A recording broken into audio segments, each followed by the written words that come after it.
Okay, good evening, everyone. Thank you for joining us.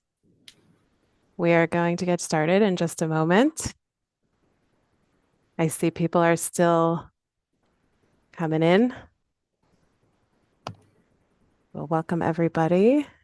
And as Rabbi Cosgrove likes to say, we start on time around here. So I'm going to get this show on the road. My name is Mara Bernstein. I'm the Director of Synagogue Programming and Adult Education here at Park Avenue Synagogue. And I'm so glad that you're all joining us tonight. We are honored to host this program for Pride Month. And we're also honored to welcome our guest speaker, Lainey Solomon. To introduce Lainey, they are Associate Rosh Yeshiva and Director of Transformative Leadership at Svara, an institution whose mission is to empower queer and trans people to expand Torah and tradition through the spiritual practice of Talmud study. A passionate teacher of Jewish text and thought, Lainey believes deeply in the power of Talmud study as a healing and liberatory spiritual practice and loves facilitating Jewish learning that uplifts the piously irreverent, queer, and subversive spirit of rabbinic text and theology. Lainey holds an MA in Jewish education from the Jewish Theological Seminary, is a Schusterman Fellow, and received the Covenant Foundation's 2020 Pomegranate Prize for Emerging Jewish Educators.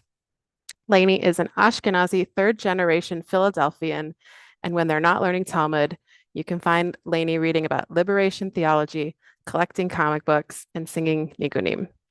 Welcome to you, Lainey, and thank you, Rabbi Zuckerman, for moderating this discussion. I turn it over to you. Thank you, Mara. Welcome, everybody. It's great to see you. Lainey, I particularly want to welcome you and thank you for joining us all the way from the city of brotherly love, Philadelphia, and for helping us to celebrate Pride Month. Our goal tonight is, I think our goal is, I'd love to learn about you. I think we'd like to hear about Svara and the work that you're doing at Svara, and some maybe in particular a couple of things that you've worked on writing, and also learn from you and learn with you. And then, of course, take time for questions at the end. Does that sound like a good plan? Sounds great to me. Excellent, excellent. So tell us a little bit about you. All right, we know you grew up in Philadelphia. Maybe you could talk a little bit about your journey into the rabbinate. Great. Well, first, I just want to say thanks, y'all, for having me. I say y'all, not yous, even though I am from Philadelphia. Y'all has a nice flavor there. I'm so grateful to get the chance to dig into some questions of Torah and its maybe more challenging elements, and also the liberatory potential that it holds. And yeah, I spend my days, as Mara said, I spend my days hanging out at Svara, and I often like to start and orient folks to what it means for me to be a trans teacher of Torah, by sharing that when I was a young person, I spent a lot of time in lots of Jewish institutions. I went to shul very regularly, went to camp. I was in USY. I also was in NIFTY. I was very nerdy, as you can tell, being in two Jewish youth groups. One wasn't enough for me. But when I was a young person, as a young trans person, I didn't think that I would grow up. I just didn't think I would become a grown-up. And that's because I never saw an adult that looked like me. And right now, we live in a world where an institution, a learning space like Svara can exist, where the insights of queer and trans folks are not only accepted or tolerated, but are actually the engine that drives the Torah that we reveal in that space. And also projects like the Trans Halacha Project, which we'll talk a little bit about, housed at Svara, designed to create and reveal new halachic expressions for and by trans Jews. Those things for so many young people that I work with now are a given. They're like, of course we would learn Torah that centers and grounds itself in the lived experience of queer and trans Jews. But for me, I didn't imagine being an adult. And the first time, despite being, socialized fully in the Jewish experience, in the American Jewish experience, the first time that I met a trans teacher of Torah, I was in my mid-20s. So I had already been in yeshiva, in various yeshivot for 3 years by that time, as an adult. So I offer that just as a sort of window into my own pathway to pursuing teaching Talmud and teaching halacha, is that much of it is not a given. Um, at the same time, it was deeply a given. And we'll talk in a bit about, for me, Torah has always been a powerful place to root myself. And the twin sensation of feeling rooted in Torah and feeling aware of the ways in which my essence wasn't reflected in the learning spaces around me really drove, I think, a lot of the work that I'm doing now. So Lenny, you touched on this. I mean, it's very interesting to hear you say that you didn't know, like, it's hard to imagine growing up, right? But there's also a piece of this, that the just the thought of becoming a rabbi with no rabbinic role models there. And you said until you were in your 20s, meeting a teacher of Torah who was trans. Was it even sort of in your mindset that becoming a rabbi would be in the realm of possibility? Yeah, so well, I'm not actually technically a rabbi. I'm just a regular Teacher, Jew who okay, teaches but Torah. what? Yeah, Okay, but lest anyone think I'm stealing smicha from the world here. apologies. All But right. no, that's great. It's the same gig. Yeah, I think the gift and also the pain point of being a person who must insert themselves into history and into tradition and into stories, I think that is a very powerful part of queer experience that I think it's a part of all sorts of marginalized or minoritized or subjugated identities is when we live something that we are told isn't precedented. Our job is to find the ways in which we actually are precedented. And so a lot of that has been my work is not inventing precedents, but finding the points of being precedented that maybe don't look the way I look, but capture some sense of how I feel. So I want to come back to those precedents and where you Yeah, found them. I think that's an important conversation. But I know that there are people, because I've seen a question pop up, who are curious to know about Svara. So if you could maybe talk about how you found your way to Svara and yeah. and Svara is an amazing place with amazing teachers of Torah. And how did you how did you connect with this place Great. of learning? Great. So I'll say, on one foot, here's what Svara is. Svara is two things. First, the word svara is the word in Talmud and halachic literature that describes the source of Jewish law, the source of it within Talmudic frameworks, um, that can that is our moral intuition that can overturn Torah. So it's the name of the source of Jewish law that can overturn Torah, and what it translates to essentially, as translated by my teacher and Chavruta Rabbi B'nai Lappi, the Rosh Yeshiva of Svara, is moral intuition. Some other scholars describe it as relational intuition or relational reasoning. It's the kind of attunement that someone has where they can sense and understand experiences that aren't theirs, and they can relate those experiences back to Torah. So that's called Svara. That's the first thing Svara is. The second thing Svara is a yeshiva. It's a home for Torah learning, particularly Talmud, that celebrates the kind of magic that is possible when queer and trans people come together to interpret and shape and expand Torah. Um, Not Torah in general, but Torah that is deeply, uniquely emerging from our lived experiences as queer and trans people.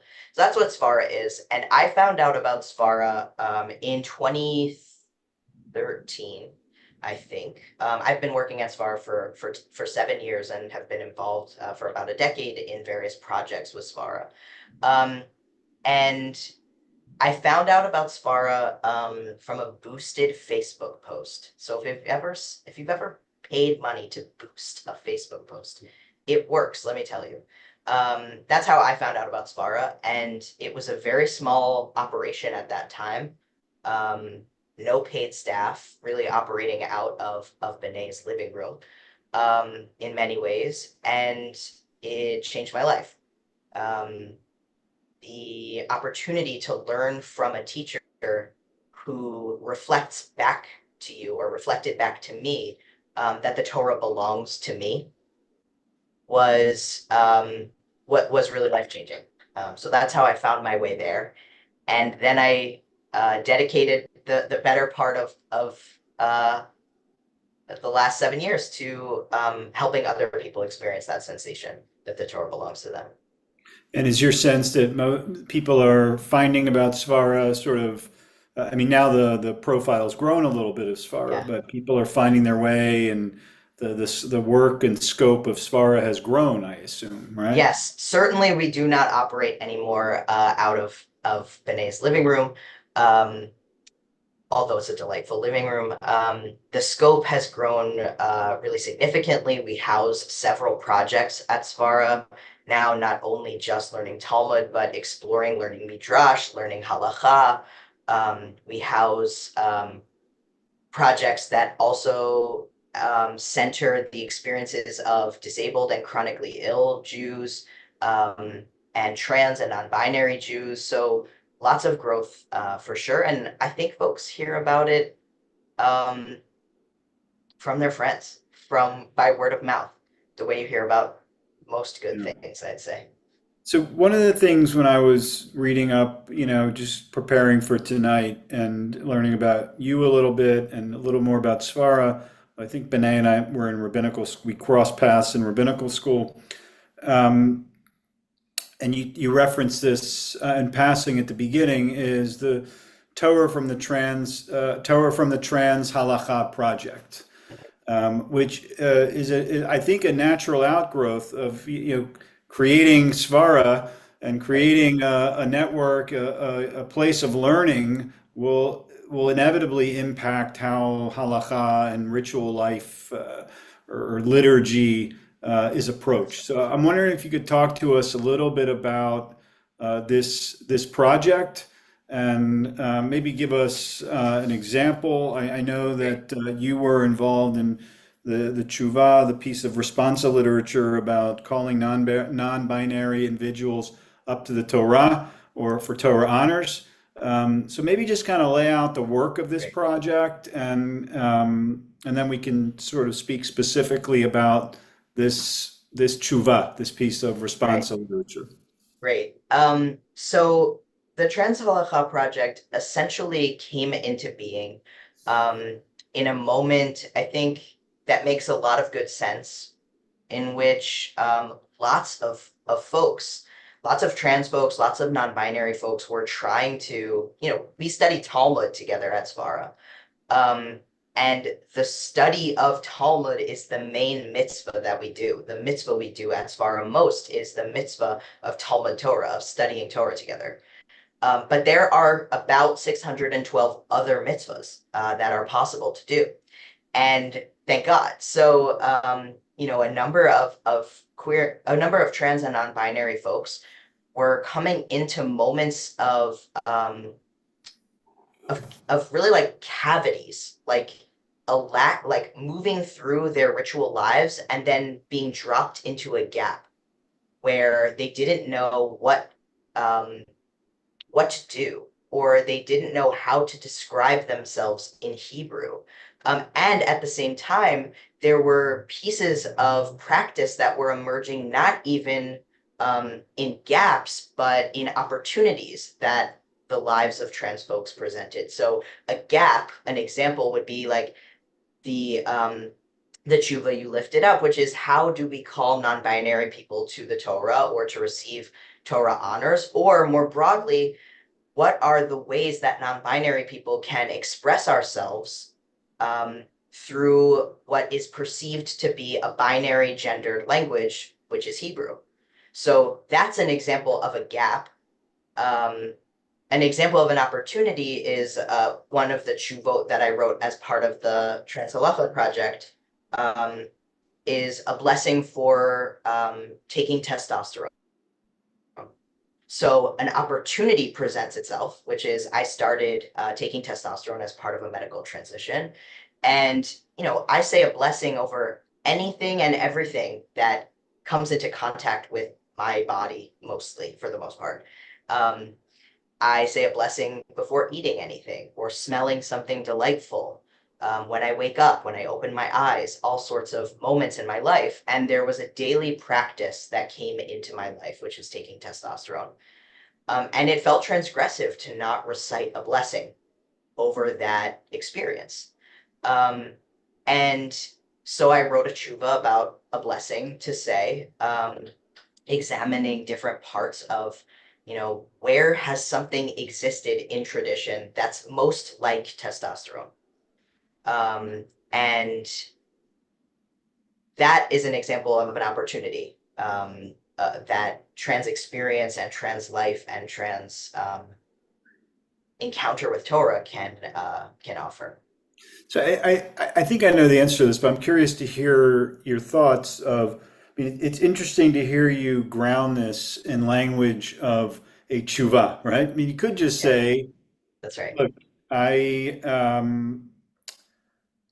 I want to ritualize Yeah, this moment this of taking testosterone, and I'm just going to do it, right? Because that's what Jews do. We create that's right. rituals, right? Yeah, For experience in our lives. But you make a very deliberate choice to frame these moments, these opportunities in language of law, of tshuva, of obligation, right? And could you just unpack that a little bit? yeah. Yeah, absolutely. And, as you said, the way Jews, you said this better, so we'll get there. But the way we do, Jews make ritual. That's how we do things, is we create ritual. Another way we do things is we create discourse. And to me, that's what a tshuva is. The ultimate conclusion of the tshuva is a ritual innovation, which is to say a particular bracha on a thing for which that bracha has not been said. But the ultimate goal of a tshuva is not to necessarily magnify that practice out in the world, but to magnify the discourse of Torah. Mark Wachowski, who's a writer of Chuvot and also a scholar of Chuvot, who's rooted in the American Reform movement, talks about Chuvot as appeals. They're sort of pedagogical tools that are persuasive papers. And what makes them persuasive papers as opposed to coercive law is that the thing that makes Chuvot authoritative is whether someone does it, whether someone engages with it, learns it, and participates in encountering it. And there are thousands of Chuvot that have been written in throughout history by tremendous scholars and Gedolim that have not become authoritative because people don't follow them.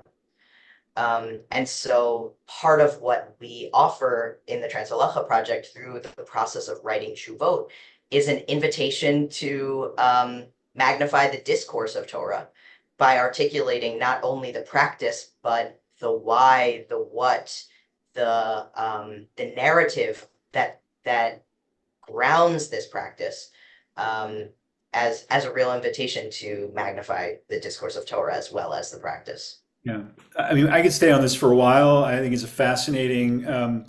It's interesting to think about where sort of like cutting edge uh, where cutting edge halacha Jewish law is happening.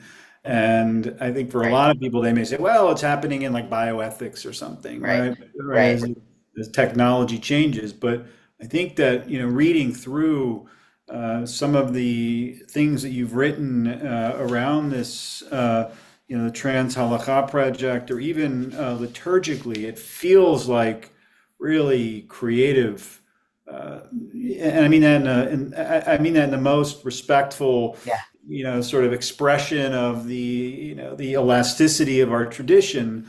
It feels like there's just a lot of creativity coming out of a place like Svara. right, And I'd love, but so I want to use that as an opportunity to pivot perhaps into a little bit of text study with you, right, because you mentioned earlier, finding your precedents, right? Like where do you find right, the sort of textual precedents um, to sort of express a trans Torah or a queer Torah. And I think that it would be great to maybe shift a little bit. And right.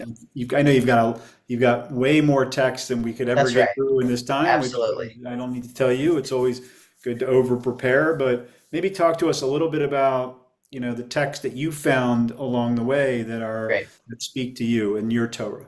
Great. I love that. So I want to just respond to the chat in terms of what a tshuva is. A tshuva, you might recognize the term tshuva from the high holidays, from the Yamim Noraim. Tshuva, return, or turn, or repentance, as it's often translated, but also which means answer.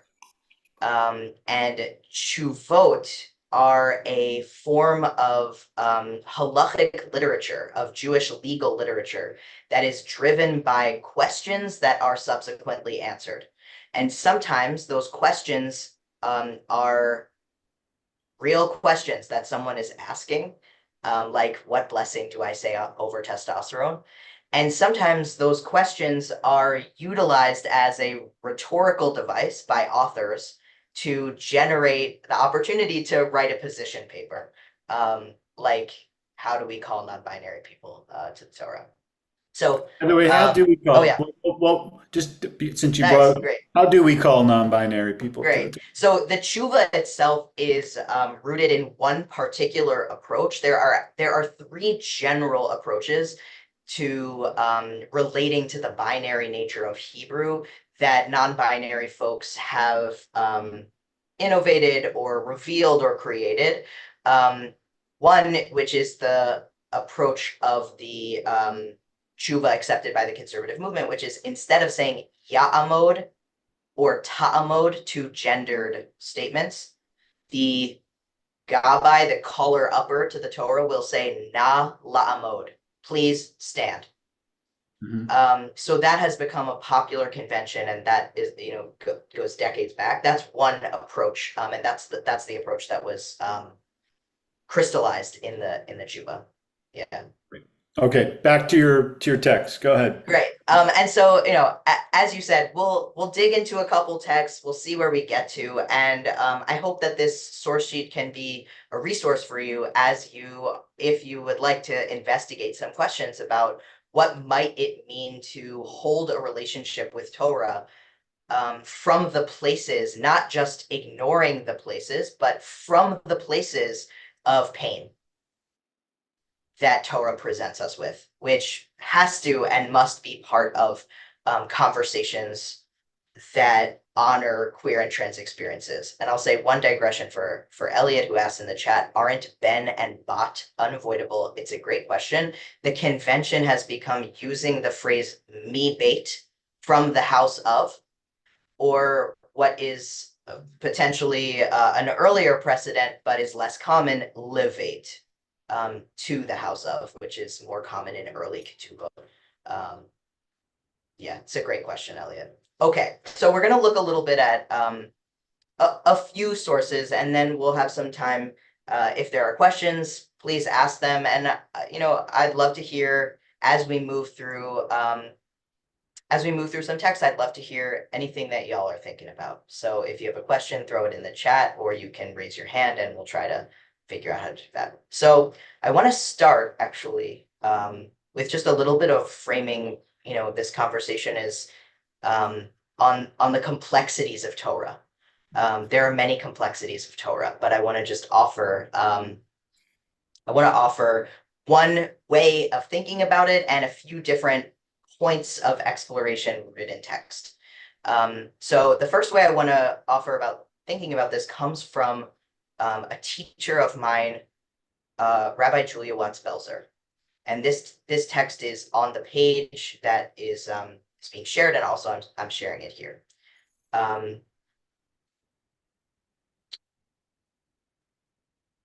Before we read this, I want to just note for myself, there is no such thing as an unproblematic text. So I'm going to use the word problematic intentionally, agitationally. So I hope that it will spark agitation and folks will grapple with that.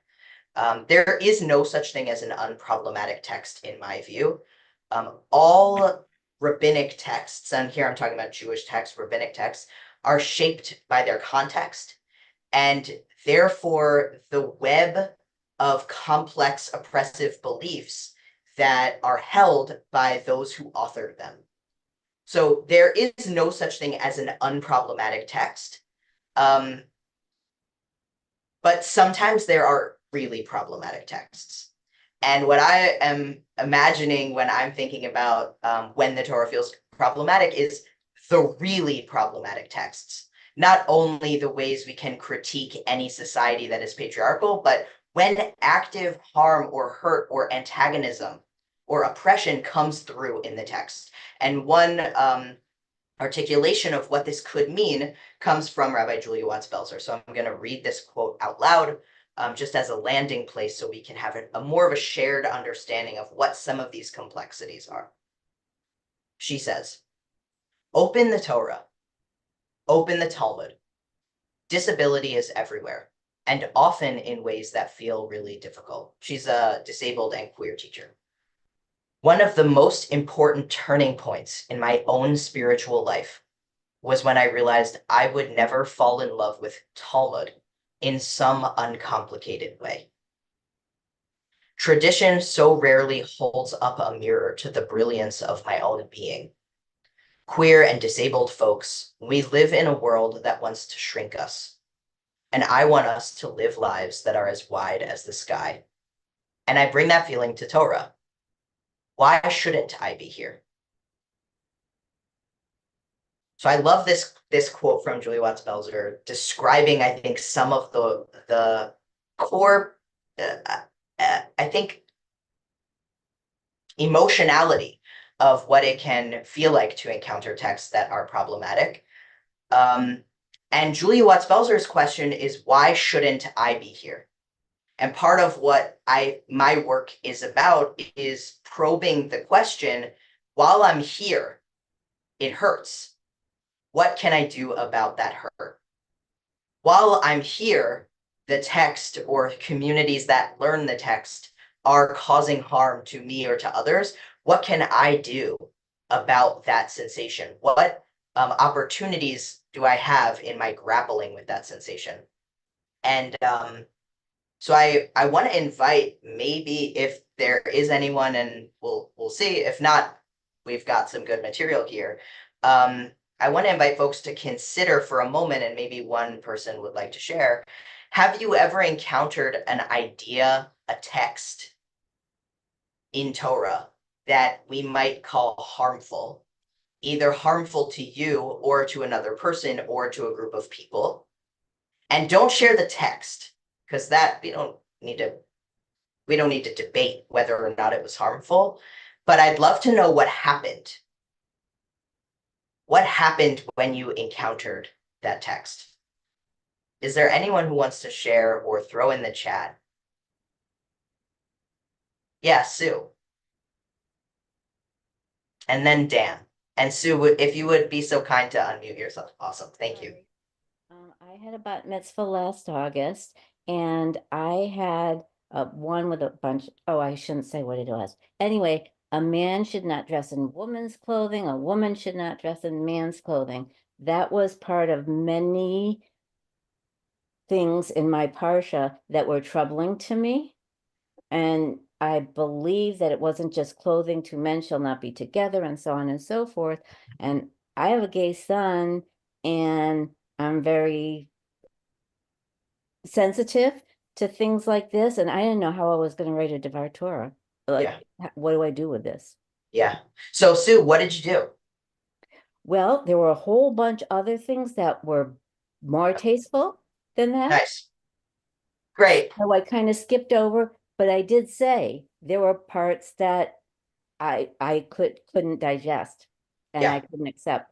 And then I went to the better parts. Yeah, that's right. So I want to say, Sue, I applaud you. That instinct to skip it is a deeply rabbinic instinct. And we're going to talk about 3 different rabbinic instincts that one might have when encountering problematic or challenging elements of Torah. One is to skip it. We're going to look at a famous example of skipping it potentially if we have time. We'll see. But if not, I'll tell you what it is. Okay, and Darcy said, Mincha on Yom Kippur is very hard to digest. Darcy, do you want to offer, how do you deal with that?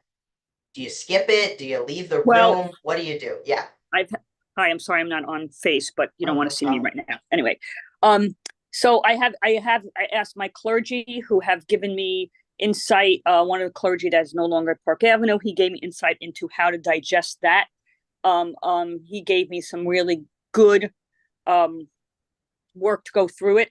I still don't love reading it, and I do read Mincha pretty much every year, and I just want to skip that one paragraph or one pasuk, but of course I don't, and I have a problem. I have 2 gay children, and so when I read that, I really choke up, and I'm thinking, that isn't going to really work for me. But I know there's an alternative reading, but Park Avenue doesn't have that, and I really have to say that I am becoming just numb to that section, and I just, as you say, skip over it. I do read it, but it's just I swallow it when I chokes me, basically. Yes, Darcy, thank you so much for that example. You have named the second strategy, and I promise I didn't plant these people. You've named the second strategy. You can tell me if this feels resonant with what you're saying. I call this strategy name it and move on. This strategy, oh, sorry, go for it, Darcy. No, that is true. I name it and move on. Name it and move on. There's nothing actually to do about it in this strategy. You recognize that you think it's harmful. You appreciate the fact that you just gotta do it, and you name it and move on.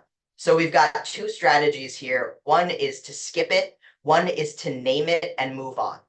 I love this. Okay, Dan, tell us what happened for you. I take a different approach, and with all due respect to the rabbis are a lot like lawyers. They take a look at a law, and if you delve deeper, you can get different meanings, you can get different interpretations, you can get different understandings, you can get different schools of thought. And then for me, as a more liberal Jew, I pick which one that I'm comfortable with. I mean, there are so many things in the Torah that you can do that with. And it's, if you go to a Shakespearean play and you don't understand anything about Shakespeare, you miss half of the story. Yeah. It's the same thing with the Torah, whether it's problematic, or to quote you, a very problematic piece of text. That's right. That's right. Okay, so Dan, we nailed it. We got all 3 here. Dan is offering the strategy that I like to call work it. You work the text in some way. And what working the text entails is some exploration of what working the text entails is assuming that there's something underneath, or something hidden, or something over there within this text that we haven't yet revealed, that were we to reveal it, the text would cease being problematic in the way that we're experiencing it. So if we turn it, Ben Bagbag, if we turn it and everything is in it, if we keep turning and turning and turning the text, we'll find something that redeems it for us. So I'll just recap these 3 strategies here, and we'll spend a few moments exploring why they're fundamentally rabbinic. One is you work it, as Dan said. You grapple, you dig in wholeheartedly, compassionately, you try to interpret and reinterpret the text. To do that, you need a lot of time. So that's number 1, is you work it. Number 2, this is what Darcy's offering, is you name it and you move on.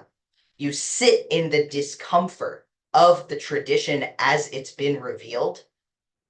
You notice it, you pay attention to it, and you keep laning, or you keep reading, or you keep doing what you're doing.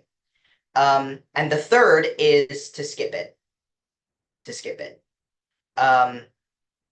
Sometimes when you're learning and something hurts you, you skip it.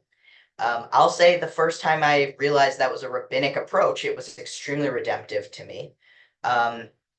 It really helped me skip a lot of things that are great. Okay, so each of these choices are fundamentally rabbinic, and I keep saying that over and over and over.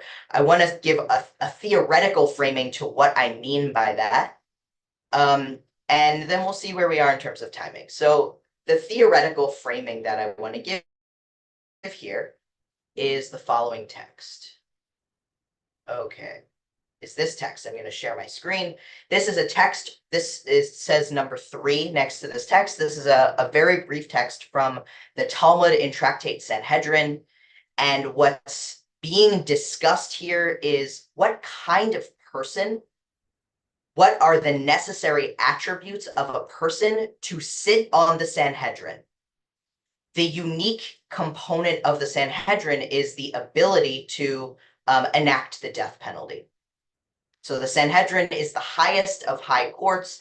It's not just a regular judge. It's a supreme court that has the ability to enact the death penalty. And here is what the Talmud says. Amar Rav Yehuda Amar Rav. Rav Yehuda says that Rav says, Ein moshivin besanhedrin ella mi sheyodea letaher et hasheretz min haTorah. We place on the Sanhedrin only one who knows how to declare a sheretz, a creepy, crawly animal deemed impure by the Torah, pure, using the interpretive tools of Torah. So I'll say that again, and I'll ask what we think about this in a moment. Rav Yehuda says, we put on the Sanhedrin only one who knows how to declare that which the Torah deems impure as pure. So the fundamental, essential quality for the highest seat of leadership in the halachic project, according to the Talmud, is the ability to take that which the Torah deems impure and turn it into a pure thing using the Torah itself. So I'm curious if there are 1 or 2 reactions, either in the chat or out loud, to what's happening here.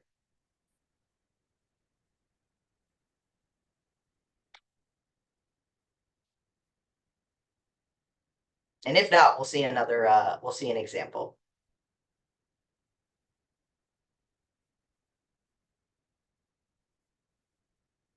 Okay, yeah. Elliot, go for it, and then we'll get another example in the room. Sure, I'll take a stab at it. So, you know, we learned about the rebellious child, right? Which is a very clear commandment in Torah on what to do for the rebellious child.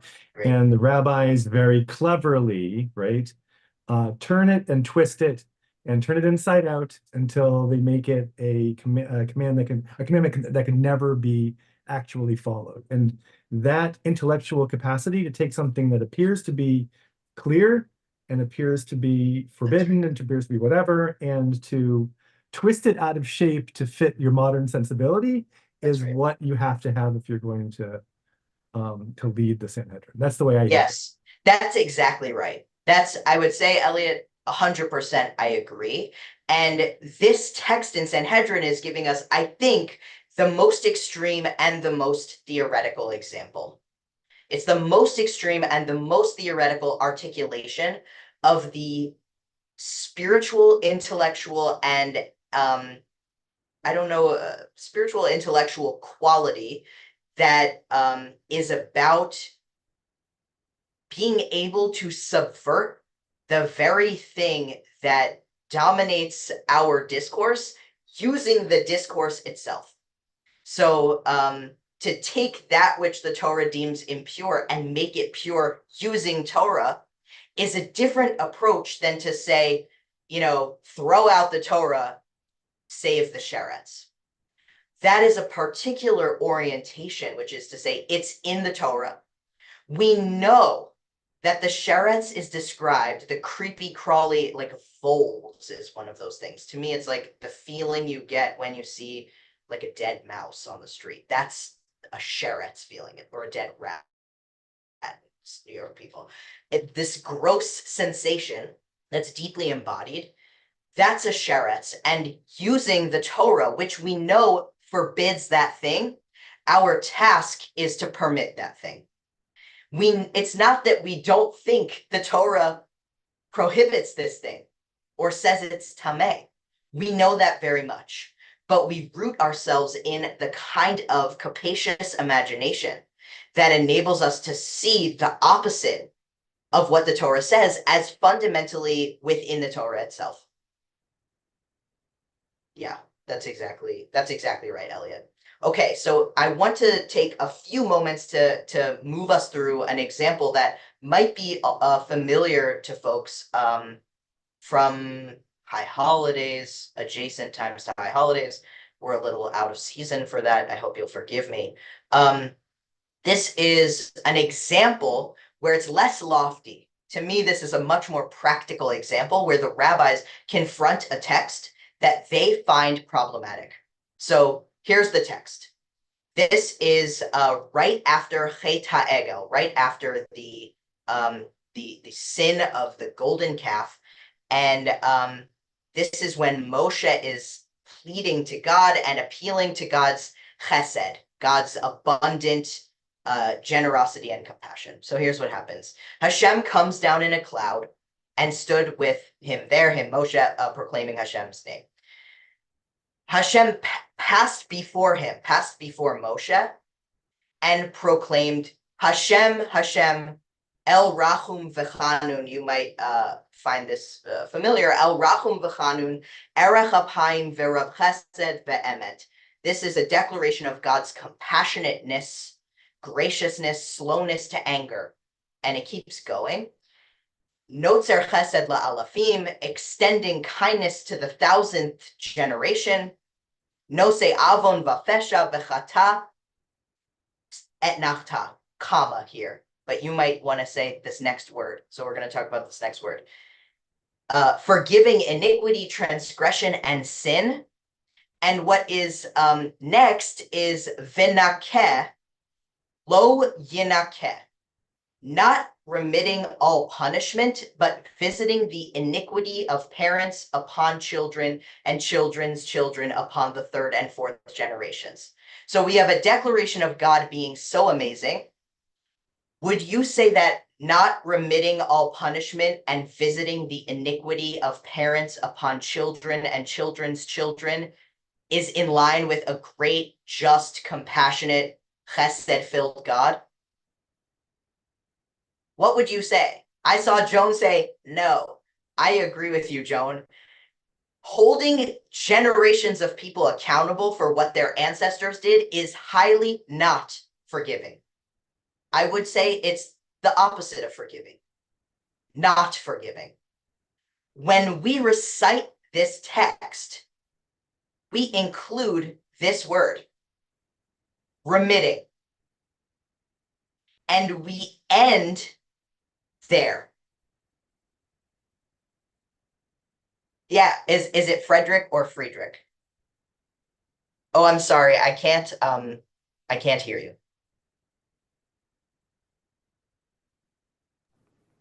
Okay, now, can you hear me?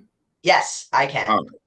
If you're, as you are, indicating the importance of close reading, what this actually says is, forgiving iniquity, transgression, and sin yet not remitting all punishment.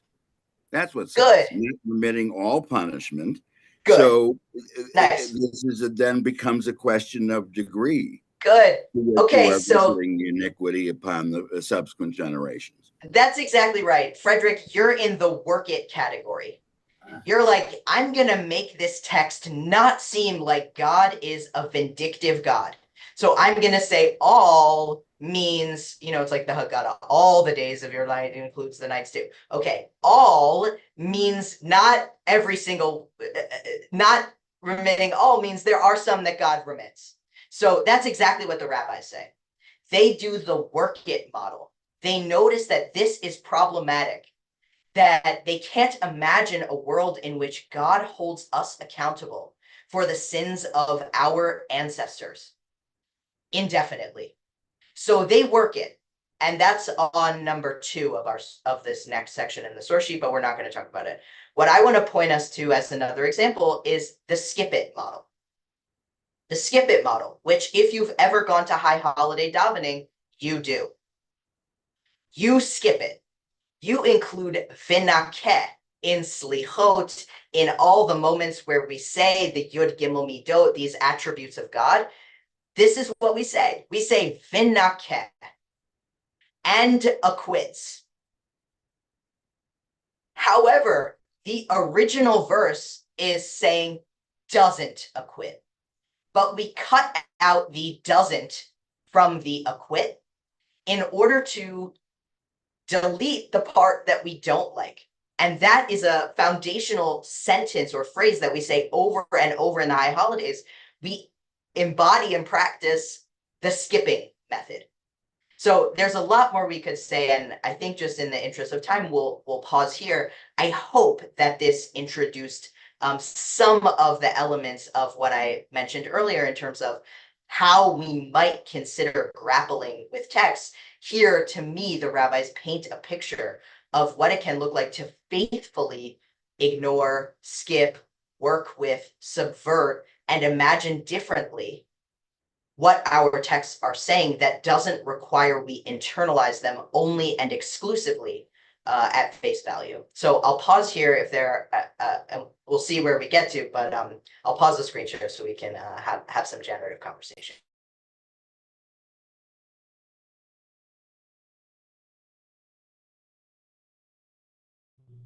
Lainey, I would just I would just point out that it's a great example because it's not just the rabbis who make those edits. It appears at different places in the Tanakh, already abbreviated, right? That's right. So it's right. So the editors of the Tanakh themselves were troubled by this, this notion that the third and fourth generations would be punished for their ancestors' iniquities. That's right. That's right. And what I'll say, I think, Sue, just to, without the rootedness in the text, I'll say that what's happening in this example is that there is a statement in the Torah that we recite about God's compassion. The end of the sentence is about God's lack of forgiving nature. But when we recite that declaration about God's compassion liturgically, we delete the part about God's unforgiving nature in order to uplift the part that we like. We skip the part that we don't like. When you say we, well, you're kind of missing the point there also in terms of liturgy. What we're doing is we're, in that instance and others, we're selecting portions that we want to use for the liturgy. Yes. And when that happens, inevitably, we're selecting portions for that which we want to illustrate. For instance, you just had a portion of the Slichot liturgy. The whole purpose of the Slichot liturgy is to invoke, God's mercy in the sense of, the obvious of what's coming in the high holidays. So obviously, those are the kinds of verses that you're going to include in that liturgy. Not that you're skipping anything in particular. You're including that in the liturgy for that purpose. So I would say to choose something and not choose something else is actually skipping something. And no, what it's not. we It's might debate choosing this that piece. for the purpose. Why would you include for the purpose of liturgy, which a lot of us have studied? Why would you include something for the purpose of liturgy, which in its essence is taking part of only a small part of a vast literature to use something that doesn't illustrate the emotion or the example that you want to give at that time? Good. So, Frederick, I'll say one more sentence about this, and then I'd love to open it up for other questions, not specifically about the diuk of this reading. For me, when I learn Torah, I relate to an etnachta as a comma or an end of a thought. And the finakeh comes after the etnachta and actually starts a new thought. So what's happening in this, while I agree with you, uplifting verses and saying, Hodu Lashem ki tov ki leolam chasto, that's a verse. If we said, Hodu Lashem ki tov ki leolam, it would be weird. It would be weird. We would be missing why a would part you say of... That's not the purpose of liturgy. That's not the... Why would we think to say that? What would be the point of that? If we were trying to erase chesed. I think we might be disagreeing on a liturgical I don't understand that. Why would we want to erase chesed? What would be the purpose from as the supplicants to God? Why would we want to erase chesed in that particular liturgical example? I hear what you're saying, Frederick. I want to make some space for other folks who might have reactions or pushback. Thank you.